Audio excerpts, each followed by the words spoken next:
Da paz do Senhor Jesus. Amém. Eu sou membro aqui da Igreja Pentecostal Deus do Amor há mais ou menos 13 anos. Sou professor aí do curso de formação de obreiros, aqui mesmo da casa. Sou advogado há mais ou menos 14 anos. Sou mestrando no curso de teologia profissional. E digo que eu estou muito feliz de estar aqui dando uma palavra aos irmãos. É de fato uma grande honra, agradeço a Deus por estar aqui. E quero agradecer também, aproveitar a oportunidade, agradecer o convite da irmã Agnete, que Deus abençoe a vida dela, do irmão Paulo. E que quero também parabenizar todos os jovens pelo excelente trabalho que eu tenho acompanhado, que vocês têm desenvolvido, que Deus os abençoe, continue assim. Amém? Aleluia. Irmãos, hoje nós vamos falar então aí do direito, a garantia, a liberdade e a inviolabilidade de culto perante a nossa Constituição Federal. Então, o primeiro passo, eu gostaria que os irmãos soubessem o porquê que é importante que a nossa liberdade de culto está na Constituição Federal. Porque, na verdade, tem a hierarquia das leis, essa é a pirâmide de Kelsen, e por essa hierarquia, a Constituição Federal está lá no topo. Ela é a lei das leis, é a lei que está acima de todas as leis. Então, isso tem algumas implicações. Por exemplo, a Constituição Federal não pode ser modificada por nenhuma outra lei, não pode ser alterada por nenhuma outra lei. E para mudar a própria Constituição Federal é um processo bastante difícil para mudar. É por emenda constitucional, é muito difícil mudar. Então, nós estamos com a garantia bastante sólida em termos de liberdade de culto. Além disso, a nossa liberdade de culto ela está no artigo 5º da Constituição Federal. O artigo 5º da Constituição é o artigo, se não o mais importante, pelo menos um dos mais importantes da Constituição. Esse artigo, ela faz a base da Constituição. Ela é o suporte da Constituição. Se nós pegarmos aqui, por exemplo, um prédio como esse, por exemplo, ele tem que ter uma base bastante sólida em termos de estrutura, porque senão ele não se sustenta. A mesma coisa é a Constituição Federal. Ela tem que ter essa base, senão ela fica inválida. No direito nós chamamos o seguinte: se tirarmos, por exemplo, os princípios basilares, tirar a base da Constituição, juridicamente a gente chama, é como se fosse rasgar a Constituição. O STF usa muito esse termo. Então, além disso, além de nós termos essa base bastante sólida para a nossa liberdade de culto, nós temos também a Declaração Universal dos Direitos Humanos. É um pacto internacional que faz parte da dignidade humana e das liberdades que nós temos, inclusive a de culto, inclusive a liberdade religiosa. Também tem o Pacto de São José da Costa Rica. Também o Brasil é signatário, assinou esses dois pactos. Ou seja, mesmo que porventura alguém tivesse que tirar esse nosso direito da Constituição, nós poderíamos reclamar esse direito num tribunal internacional. Então, para os irmãos entendam como é firme a nossa garantia. Mas nem sempre foi assim. Nem sempre foi assim. Na Constituição Federal de 1824, existia uma religião que era oficial do Estado, que era a católica.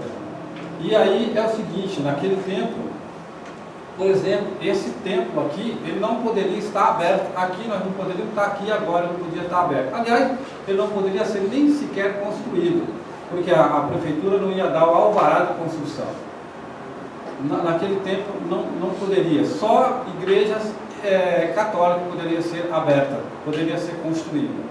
Mas depois, com a outra Constituição de 1891, nós tornamos um país laico. Tanto vemos essa colocação, né, de país laico. O que é isso?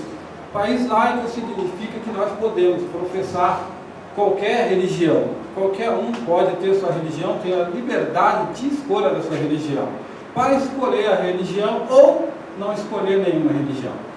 Isso do ponto de vista jurídico. Nós sabemos que do ponto de vista teológico e espiritual, cada um fazer as suas escolhas e vai responder por elas, né? Mas, irmãos, aqui nós temos esse viés, mesmo que somos um país laico, que cada um pode escolher uma religião ou não escolher nenhuma, se quiser. No preâmbulo da Constituição Federal, essa importante lei, bem no início está dizendo que essa Constituição foi promulgada sob a proteção de Deus. E mesmo que qualquer um pode seguir uma religião qualquer, mas nós temos esse viés evangélico, esse viés cristão, de crer num Deus monoteísta, um Deus único, um Deus transcendental. Transcendental significa acima de todas as coisas. Nós temos esse viés, graças a Deus, né?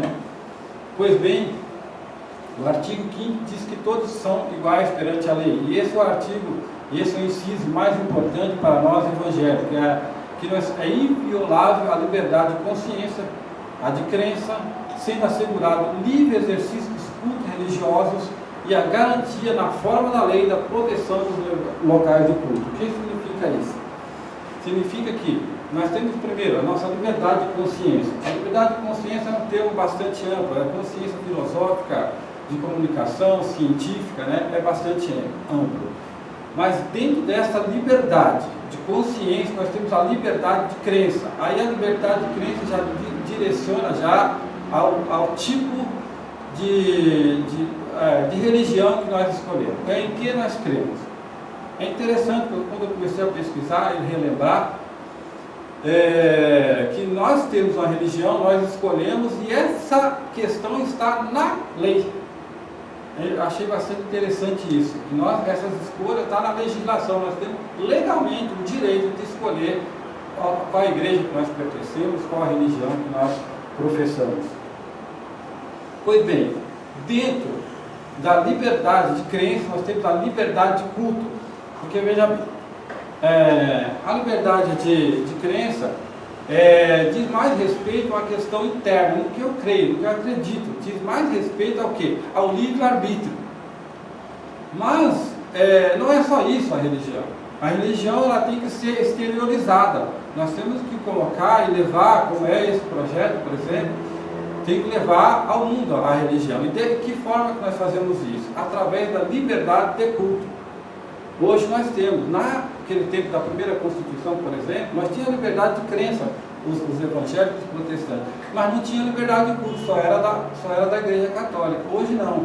Hoje nós todos temos essa liberdade de culto. E de que forma que nós expressamos essa liberdade de culto? Orando, louvando, glorificando a Deus e, por exemplo, nessa palestra. É em decorrência da nossa liberdade de culto, porque se nós não tivéssemos essa liberdade, nós não poderíamos estar aqui nesse momento. É porque a Constituição nos outorga esse direito. Então, e de que forma que isso pode ser feito? Isso pode ser feito tanto no âmbito particular, dentro de vossas casas, como pode ser feito em público. Olha, eu estava olhando aqui também uma coisa bastante interessante. Nós temos também o direito ao recebimento de contribuições, né? Muitas vezes é criticada a questão das contribuições, das ofertas, né? E isso está na lei. A lei nos outorga à igreja o direito de fazer esse tipo de arrecadação. E veja bem, está aí o nome dele, que é um comentarista da Constituição Federal, José Afonso. Ele não é um teólogo, ele é um jurista. Então está exatamente na lei essa questão. Pois bem, além de nós termos a nossa liberdade de culto, o Estado, o poder público, não pode embaraçar e nem atrapalhar o nosso culto. E isso tem algumas questões. Por exemplo, o culto, ele pode ser aonde? Ele pode ser no templo. E o Estado não pode, além dele dar a liberdade, ele tem que proteger o local de culto e não embaralhar. Ou seja, se porventura tiver um grupo que tentar bloquear a entrada dos irmãos, por exemplo, aqui no templo, o poder público tem a obrigação, tem o dever de desbloquear a entrada para que nós possamos servir a Deus. Isso é muito importante. O culto ele pode ser onde? Essa liberdade ela pode ser em locais públicos, em ruas, em praças e em qualquer lugar que nós nos reunirmos, a lei tem que dar a mesma proteção. Nós temos essa liberdade religiosa, independente do local onde estejamos. Até abordando aqui a questão da evangelização, por exemplo. Podemos evangelizar? Podemos e devemos. O que acontece é que muitas vezes o poder público tenta usar a lei de forma equivocada para nos atrapalhar o nosso trabalho. Então veja bem, a evangelização, o que muitas vezes eles fazem e a gente acompanha? Ele faz uma legislação, não pode chegar e fazer uma legislação da seguinte forma: olha, não pode distribuir folheto evangélico. Eles nunca vão fazer isso, porque estariam indo direto contra a Constituição. Eles fazem de forma indireta. De que forma? Não pode distribuir folheto nem de nenhuma espécie, porque eles conseguem pegar no geral. Mas a lei tem uma questão: a administração pública tem alguns princípios que eles são obrigados a usar. Ou seja, se eles fizerem uma legislação genérica, mas para atingir a nossa liberdade, isso é inconstitucional. Isso vai contra a lei maior, vai contra a Constituição Federal. Tem os princípios da legalidade. Essa lei estaria contra o princípio da legalidade. Estava contra o princípio da impessoalidade. De que forma? É pessoal, é contra a igreja, é contra o culto. Seria até contra a moralidade, é uma questão até imoral, uma questão de ética, né? Então, nós temos as prerrogativas, os direitos de evangelizar onde quer que quisermos. E nenhum poder público pode nos barrar. Mesmo que eles tentarem fazer de forma indireta, existe os remédios jurídicos que podem minimizar essa questão, pode derrubar uma lei, essas leis que eles costumam fazer. Aqui é vedado, olha, e por causa dessa liberdade de culto, por exemplo, o poder público não pode, por exemplo, cobrar imposto. Nós temos a imunidade de impostos, né, sobre o tempo de qualquer culto. Por que isso? Porque, na verdade, a prefeitura poderia, de repente, colocar um imposto com valor que poderia atrapalhar, inviabilizar o funcionamento do templo, da igreja. Então, a lei já deu essa previsão na própria Constituição: não cobra-se impostos sobre os templos religiosos. E não só sobre os templos religiosos, né? E a lei vai um pouco além, né? Por exemplo, talvez você não sabe, isso é muito pouco divulgado, né? Nem a União, nem o Estado, nem o município, que impostos que eles não devem cobrar, ou não podem cobrar. Por exemplo, o IPTU, todos nós, esse é mais sabido, na maioria, mas ele não pode cobrar, por exemplo, o IPVA dos automóveis pertencentes à igreja, e nem tampouco dos pastores que estão ligados à igreja. O Estado, o poder público, não pode cobrar, por exemplo, o ITR, por exemplo, se a igreja tem uma fazenda, um local de culto, imposto territorial rural que incide, nesse caso são imunes, não é obrigado a pagar. Não é obrigado a pagar imposto de renda. Sobre a renda não é cobrado nenhum valor sobre a renda das igrejas. Isso é pouco divulgado, mas isso é lei e é só cobrar que nós temos os nossos direitos, né? É claro que há concorrência entre a cobrança de impostos, os impostos são divididos, qualquer imposto é dividido entre o Estado, a União, o Estado e o município. Então, muitas vezes, tem uma concorrência em termos de legislação, mas se procurar, nós conseguimos tranquilamente as isenções, né? Agora, essa nossa liberdade, muitas vezes, nós temos uma liberdade bastante ampla, né? Mas muitas vezes tem serviços que são obrigatórios para vocês, jovens, ou não. Por exemplo, o serviço militar. O serviço militar está na Constituição também, é obrigatório só não é obrigatório por eclesiástico nem para as mulheres. Não é divulgado, o eclesiástico não é obrigado a prestar o serviço militar. Óbvio que ele tem que ser obrigado a se alistar e informar e provar que é religioso. Aí vai ser automaticamente dispensado. Mas, de maneira geral, por que isso? Porque, vamos supor que o jovem não quer, por exemplo, pegar em arma. E o serviço militar é obrigado a pegar em armas, em lutas corporais e etc. Coisa que muitas vezes não está na nossa forma de pensar. E aí, como é que nós podemos resolver essa questão?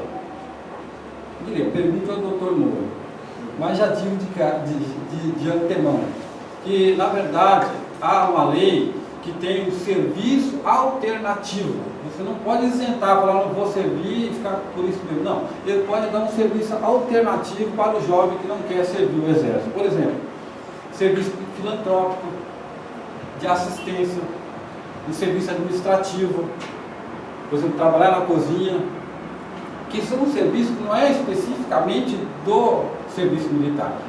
Administrativo tem em qualquer empresa, qualquer instituição tem o serviço administrativo. O filantrópico também não é específico do exército, mas eles têm também o serviço militar. Então eles podem dar o serviço, deve dar o serviço alternativo. E aí o jovem não é obrigado a servir o exército, pegar em arma, nem nada desse tipo. O serviço eleitoral, não sei que aqui alguém já foi mesário aqui? Não foram, só um, e eu já fui 3 vezes chamado para ser mesário. Então, por exemplo, você é chamado para ser mesário, para trabalhar na época da eleição. Você fala, puxa, mas só dá corrupção na nossa política, infelizmente, crimes. Eu não quero participar desse processo. Como é que se faz? Como é que nós podemos fazer? Pergunta ao Dr. Moura novamente. Então, na verdade, o viés é o mesmo. A saída é a mesma. É invocar a Constituição Federal e informar que, devido à nossa liberdade religiosa, devido à nossa liberdade de consciência, nós não queremos fazer esse tipo de trabalho. E eles vão dar um serviço alternativo ou não. O serviço eleitoral não tem uma lei específica dando o serviço alternativo. Mas eles podem dar, mas geralmente eles dispensam. Mas não é obrigado a fazer. É obrigado a ir lá e informar, mas não a fazer o trabalho. O tribunal de júri. Alguém já foi jurado no tribunal de júri aqui?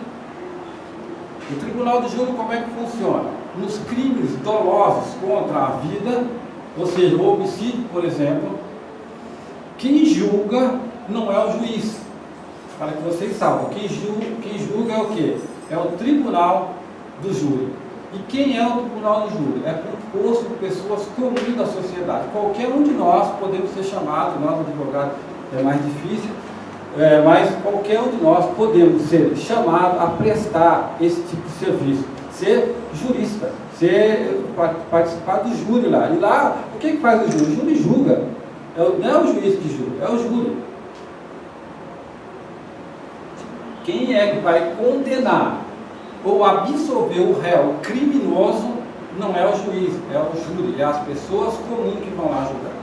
Então, muitas vezes, a pessoa fala, peraí, mas eu vou lá julgar, eu vou condenar uma pessoa se o sujeito, eu nem sei de fato se ele realmente cometeu o crime ou não. O sujeito vai ficar anos lá na cadeia por causa de um voto que eu dei, eu não sei se é correto ou não. Como é que fica essa questão? Pergunta ao Dr. Moura de novo. E aí eu diria, de novo? Brincadeira. A verdade é a seguinte, o princípio é o mesmo. Envolve o princípio constitucional da liberdade de culto, a liberdade de consciência, a liberdade religiosa que nós temos, e nós não somos obrigados a servir no júri. Basta informar. Basta informar, na pior das hipóteses, levar uma carta da igreja que é crente, é evangélico, faz parte da instituição, e não é obrigado. São umas questões bem interessantes, pouco divulgadas, que muitas vezes a pessoa pega no momento e não sabe o que fazer, né? Mas não podemos ir contra a nossa consciência. Então, fiquei pensando que às vezes, meus caríssimos jovens, devem estar pensando, puxa, mais interessante, somos realmente resguardados, né? Mas eu não sei muito bem as ciências jurídicas. Vocês podem pensar, eu não sei falar, às vezes sou muito jovem, né? Podem pensar dessa forma. E eu digo que não só com vocês aconteceu isso. Aconteceu com Jeremias, grande profeta Jeremias. Quando ele foi chamado, o profeta Jeremias, ele falou, Deus falou para ele que escolheu ele desde o ventre da mãe dele. E quando ele foi chamado, ele falou, Senhor, eu sou muito jovem. Jeremias, ele tinha entre 12 e 13 anos de idade quando ele foi chamado. E para nós, hoje, para a nossa legislação atual, 12 anos, até os 12 anos, pelo Estatuto da Criança e do Adolescente, até os 12 anos é criança. E a partir dos 12 passa a adolescência. Então, se o Jeremias, você não era criança, ele estava saindo dessa fase. E ele foi chamado. E Deus falou o que para ele? Eu não diga que você é muito jovem. Vai e faça o que eu vou mandar. Porque eu vou te proteger. Não tenha medo. Amém? Isso não é só para eles. Isso não é só para Jeremias. A palavra de Deus é a mesma ontem, hoje e eternamente. Então, válido para todos nós. Jovem a gente diz jovem, mas juventude muitas vezes é uma questão de espírito, né? É jovem na fé, jovem na idade, né? É uma questão, eu conheço algumas pessoas com bastante idade que são mais rápido do que nós. Pois bem, então, portanto, irmãos, ide, os queridos jovens, fazer discípulo. Até eu vejo muito falar do ide, muito do ide. O ide eu acho muito fácil, qualquer um vai. Uns amigos meus que já viajou mais de 20 países, ele ide para todo lado, passeando, fazendo turismo, tranquilamente. Então isso é fácil. Interessante para mim, eu acho que são dois verbos de ações, mas o verbo fazer eu acho mais importante. Se você ir e não fazer nada, não adianta. Você tem que ir e fazer.